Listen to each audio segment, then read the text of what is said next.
Hey, welcome to Quick Take. I'm your host, Susie, along with James. Hey, James. Good afternoon, Susie. How are you this amazing day? We always laugh because we try to get the energy up right before we go on so everybody You can mean take it feel it. down because it's usually so out of control. We have to bring it home because otherwise we're just silly. And so you have to put coherent sentences together. That's fair. We are silly. All right. So we're going to talk today about, do you hire people back? Yeah. What does that all look like? And how does that happen? And is it good? And we don't even know where this is going to go. So frame it up for us. Yeah. I was having a conversation with some folks recently at an event, and one of the leaders was talking about that an opportunity that presented itself to bring back one of their amazing players. And we were kicking that around. And then one of our peers who works in the government area has had some strange situations where they had to let people go, and then they had to bring them back and let them go and bring them back. And so the conversation is like, how do you do that well? Do you bring Yeah. people back at all? And it's not so much do you fight for people that are leaving. Really, I don't want to talk about that so much because I think that's a different animal. But this person has left, and now you have an opportunity to bring them back. What does that look like? And what are maybe some of the best practices there? Or yeah, I mean, whether you do it or not, I guess, is up for debate. And what are your thoughts on that, Susie? I'm certainly interested in understanding that. Just what would you do if that was presented to you? Well, I was going to ask you if we could talk about it from both sides Oh yeah. because I faced this when I left. I was asked to come back to one of my, it was Comcast. Mm-hmm. And my coach told me, be careful because you may get back into that desk, get back in that seat, and then you'll be like happy for a few days, and then you'll be like, oh, I'm back here again. Right. Right. And it was not because I didn't love the company. It Mm-hmm. was the exact same role that I was in Right. that I had outgrown. So that's the context around it. But I just thought it was interesting because it's also, how are you going to show up? Are you going to show up differently? Your energy, what is that going to look like? For sure. And the other side of it is I have a client who has the saying red carpet in, red carpet out. And I've seen some people come back to their company after they had left, and they welcome them with open arms. Yeah, I think that's a huge element to that. I think Mhm. that first topic, I think, is just really a good one to think about, is a natural propensity to put that person back into that role. I always think of a high functioning executive team as a puzzle where each puzzle piece is unique and different. And the puzzle works together in a very specific way.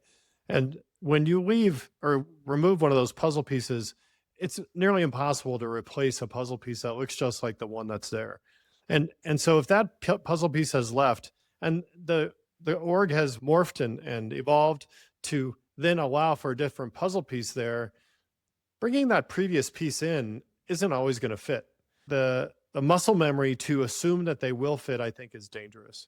And I think it's so important that if you choose to do that, that you are much more proactive in the way that you bring them on board, because I don't think it's as simple as handing them a laptop and assuming that they'll hit the ground running. So I think there's two things here. I think one is, as a company or organization, you should decide if you do hire the same people back. Like, I Hmm. think it's worth the dialogue to just talk about that, because then you can be really objective of what that means.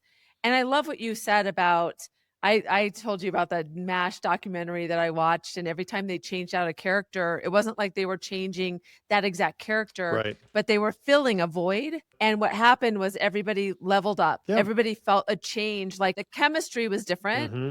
And so I love that idea of a team has this chemistry. And when something changes, it changes the combination and the outcomes. And so I think it's a little bit of setting expectations by that employer about what that's going to look like for that other person coming back.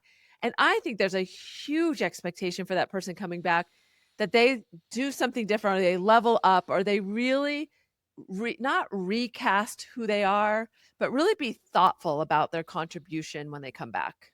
Yeah, I think that's so important that you remind that employee that, hey, you are the devil. We know what we're Yeah. getting. You're a known quantity. We're Yeah. not the same company we were when you left. Even if it was 6 months ago, things have changed, people have changed, businesses have changed, the market has changed, and so we expect you to be able to adapt just like we had to adapt. And if you're not very crystal clear on that, I think you're going to have a problem.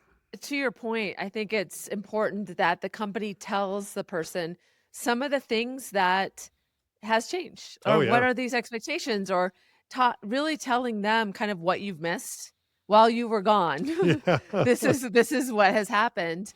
And even if it is, we're bringing you back with this intention to shift the way we're looking at things, sure, changing our whatever it is, yeah. orientation, whatever that is, and really challenging them to take on that Well, I think role. I'll just throw maybe a little bit of a hot take there, but on this topic, but I've often said, and when I coach people, I feel like the hardest job you'll ever get is when you're promoted in line.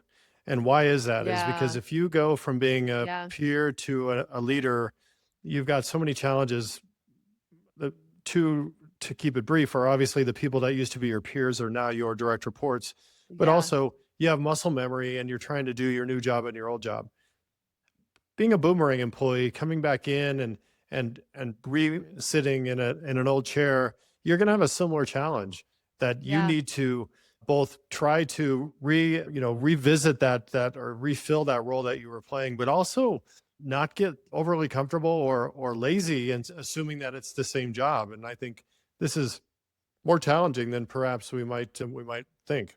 So if I'm coaching this person, I would say do things differently, and really frame the way you're looking at things to the people, to your team. Yeah. So whether it's either way that you say you're boomeranging in, or you're leveling up to a new role where now your colleagues are your direct reports or part of your team, is saying, listen, I really want to show up differently. And so I'm going to reset expectations. Yep. I'm Yep. going to run my meetings like this. This is what I expect you Hmm. to have your highlights done at 4 p.m. on Whatever. Fridays, or Right. whatever those things are, especially if they got a little bit, loose, Yep.